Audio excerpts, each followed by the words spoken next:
To hear a federal judge pronounce sentencing at that moment in time, realizing I would be incarcerated, was an awful experience.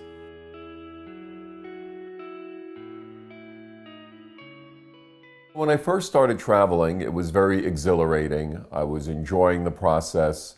But what I noticed early on is that the agents that I was working with started sharing with me that part of their success and part of their success fee was involving the intertwining of legitimate and corrupt services.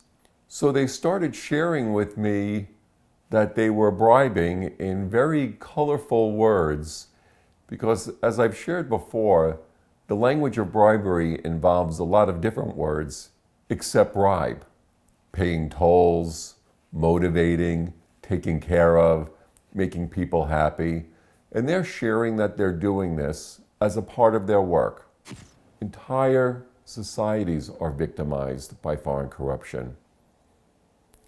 But at the front lines of international business, the thinking is not so enlightened. In fact, worse, bribery often appears as a win-win. I make my bonus, the company gets the sale. Who really loses here? Nothing was going to stop me when I was on the front lines. I was behaving corruptly, thinking corruptly, acting corruptly. And as I was successful in what I was doing, I think that distorted my view to the point where I thought I would never get caught.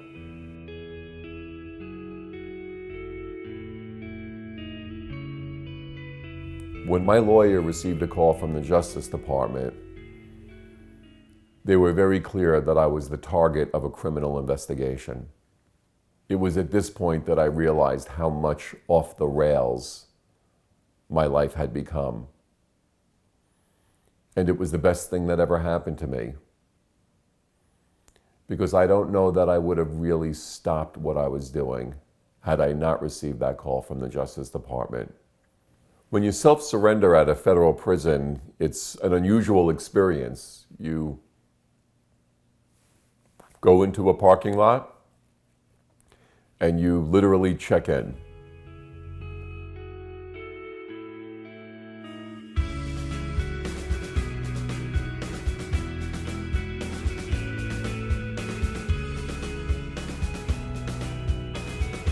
I hope that by sharing this experience,